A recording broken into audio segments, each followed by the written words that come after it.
In the previous video, we covered robust regression using the Renczak algorithm. We ended up with having two algorithms. One is linear regression, the other one is robust regression. The issue though is that we don't know how to actually compare the other two and check and see which one is better.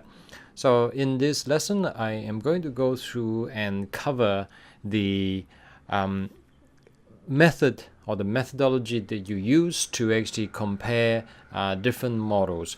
So this is what we call the performance evaluation or regression model. There is a set process that you do go through to actually evaluate the model that you've done. We haven't talked about splitting your training data. This is pretty much the first time that we're actually doing it here. Typically, what you do is that to avoid data snooping, what you do is that you set aside a portion of your data as the test set and keeping the remaining 80% to actually build your model. So let's just say, let me just draw an example here. Let's take, for example, you have a group of data. Okay, so 2, 3, 4. Okay, and then you have 1 and all the way down, and then likewise all the way down.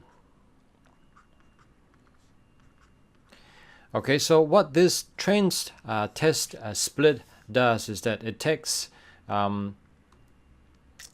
me just use a different color. Take this portion of the data.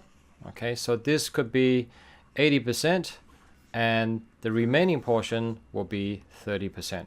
Sorry, 20%. Now, it could also be that you take a slightly different approach. You take 70%, and that leaves the remaining portion 30%. So what's the point of this whole thing? You are using this portion, all right, to actually train your model. You don't want to use your the whole data to actually train your model, because if you use the whole lot and then test it using the same data, basically you're using tarnished data to actually test your model. You're always going to have a perfect model because your model has already seen the actual data itself. Hence, you actually have these what you call holdout set. These are the holdout set that you use to actually test your model because it hasn't seen that data. Now, some people advocate that you do a slightly different approach. You take 60%, okay, to train, and then take another 20% as the holdout set, and then another 20% as your test set. Why do you want to do that? The model building is on this side. Now, the problem is if you actually use this method, meaning 70-30 or 80-20, once you actually test your model on these, you cannot test it anymore because you already allow your model to look at that data. So hence, people advocate that you train it using 60% and then evaluate. This is the evaluation data set, and you might actually go through a few iterations. Typically, you do most of your training here, and then you ended up with, let's just say, 3 models. You test it using that, test all 3, and then whatever's left, the final one that you select, you run your test data with it. So, no, we're not going to save that. All right. Okay, we were here. So this is really the train set test split that is provided by Scikit. Is under model selection, and we are going to use the LSTAT, okay, as our predictor, okay, and the median value as our dependent variable, and then we are training with 80% of the data and 20% being our test data. And basically this train test split, which is the library that's imported from Scikit, will split the data into 80-20. All right, the 80% will be in your train data under X and Y, and the remaining 20% will be in your test data. We will instantiate our linear regression model, and we fit it into using our X train and Y train, and we'll run our prediction using the train, and we'll run our prediction on the X test. So all of our prediction is run on X train and X test. And now it's really about evaluating the model. There are a couple of ways to do this. We'll look at method one. Method one is using residual analysis. And what we are doing here is we're plotting the X, which is the the Y train here, versus the Y train predict minus Y train. The difference between our Y train predict and also our Y train would be the error. Okay, and then we're plotting again the actual test versus test predicts versus the test itself. So basically this is the training data and this is the test data. And look at our model and compare how it performed in sample and out of sample. And the rest is just really setting the label legend. Okay, let's plot this out.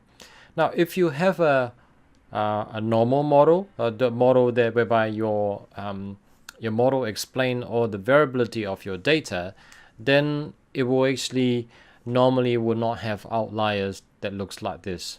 In this example, we do have outliers here. There seems to be quite a gathering here and also gathering here as well. So there are some data that is not explained by our model.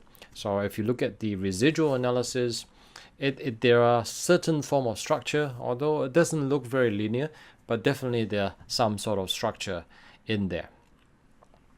A second way of evaluating the performance of your model is to make use of mean square error, sometimes root mean square error, basically taking the mean square error and take a square root of it. Again, the Scikit provide a matrix whereby you can import the mean square error and run the actual mean square error itself. And what you can see here is that the model performed better in sample than out sample. So in sample, the error is 36.5. Out of sample is 46. So the error actually has gone up. Now, if we look at another method of evaluating the performance of your model, it's called coefficient of determination. Now, mean square error is basically the prediction less the actual value itself, and then take the square of all of them and then averaging it. Now, the average value of the sums of square error cost function, this is useful for comparing different regression models and is really good for fine-tuning your model via grid search or cross validation. Now, coefficient of determination is really 1 minus the sum of square of error divided by the total sum of squares. Right, so let's just run this again. We can import the R square calculation directly from Scikit-learn. And if we look at in sample, it's 0.57. The higher the number, the better it is. And when you look at our sample, it's only 0.43. Now, R square has a value of between 0 and 1. So 1 meaning a perfect explanation. 0 means perfectly unable to explain anything. And 0.57 and 0.43 in sample and out sample, it clearly shows that the model explained in sample data well, but it doesn't seem to be do too well out of sample. Okay, now it's always good to actually have a reference point.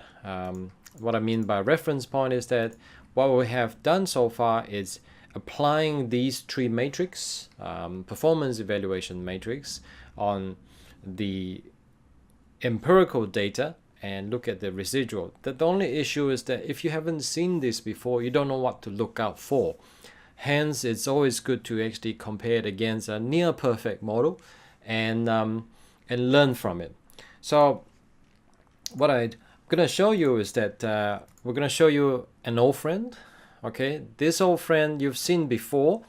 It's in the earlier model that we attempted on, which is the iris data sets. Technically, we didn't do this. This is not really the iris data sets, but I did the actual so-called illustration of it within the iris notebook, Jupyter notebook. So if you look into it or dig out the notebook, and you will be able to see that I've illustrated this method, basically generating a number, calculate the dependent variable, and then plot it out and run a simple linear regression on it. The only slight difference here is that instead of 100 random numbers we generated in the actual scikit-learn notebook, here we're actually generating 1,000. Okay, so just basically have more data.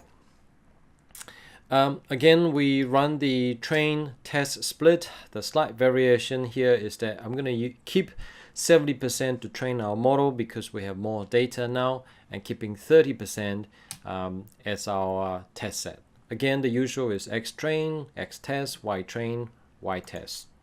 We're setting the random state equal to 0 so that when you run this, you're going to have the same output or same result. All right, the same process here, being selecting a model and actually fitting the model, and finally run our prediction. So the prediction in the training and also prediction in the test. Okay, now that we've done that, let's plot the residual analysis. I didn't actually type that out here. So residual analysis. Okay, so when you plot that out, and what do you actually observe here? Okay, so having plot that, you can see that there is an overlap of both the training as well as the test data.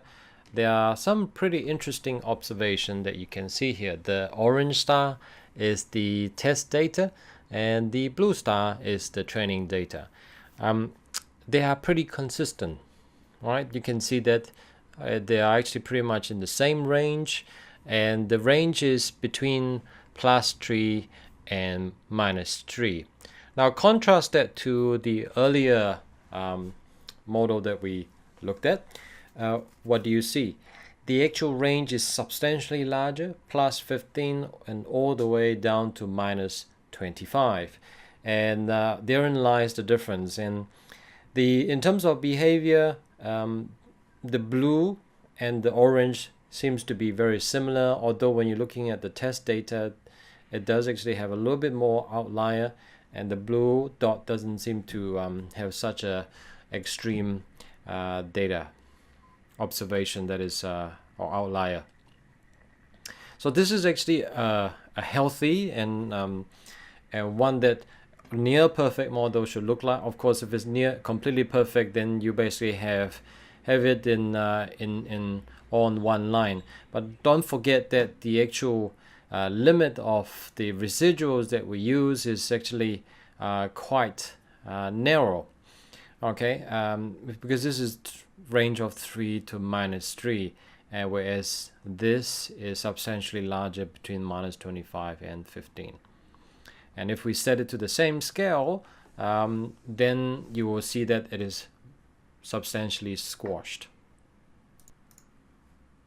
Just to illustrate the point, I added this line here, setting the limit of the y-axis from 15 to -25, and you notice that it is actually substantially, the variability is actually substantially more narrow when you actually compare to this same range of 15 to -25. Okay, moving on from that, we'll look at the mean square error. So calculating that, you can see that it's 1.03 in sample and 1.03 outside of the sample. It's slightly higher in the test, but they are pretty actually small. It's only 1 point something. So looking at the mean square error within the actual earlier model is 36 and 46. And you can clearly see that there is actually a substantial difference in terms of the scale. It's literally 40 times difference. And the final one is the coefficient of determination. And if you look at this, you can clearly see the difference is very stark here.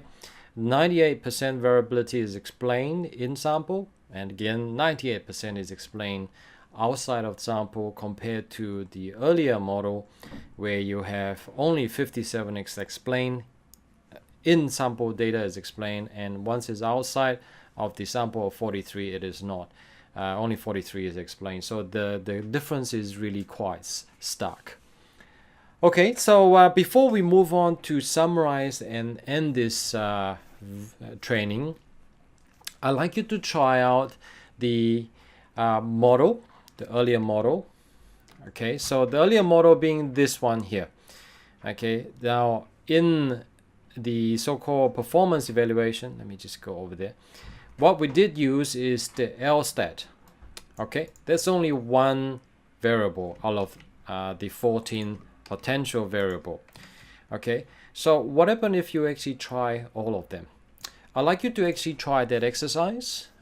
Pause the video and try the exercise and see what kind of value are you able to obtain. And don't pick at my answer. I already put my answer there. When you come back, I will explain to you where I hit the answer in the actual code itself. So for now, let's pause and go and try this out. And when you come back, I'll review my answer to you.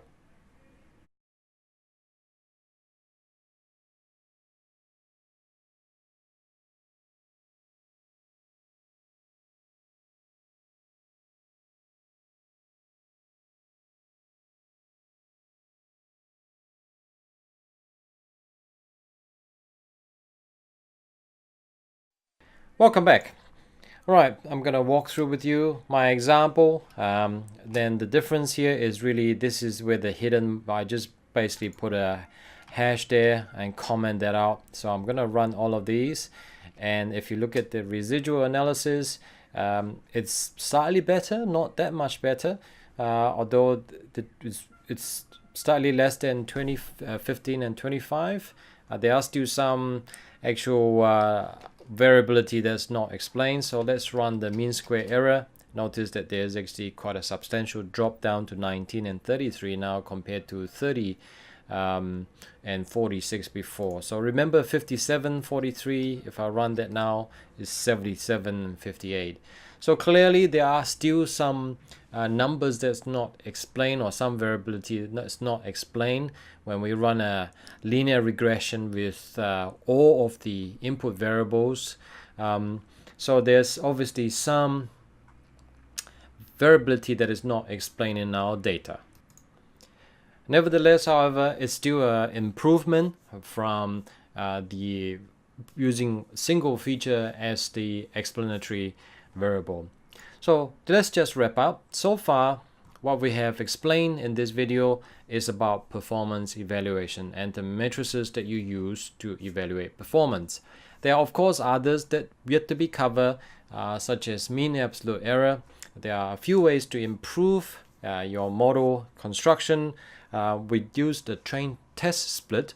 You can also use a stratified shuffle split, meaning is shuffle the actual data rather than having a strict cut at the 80% or the 70% mark.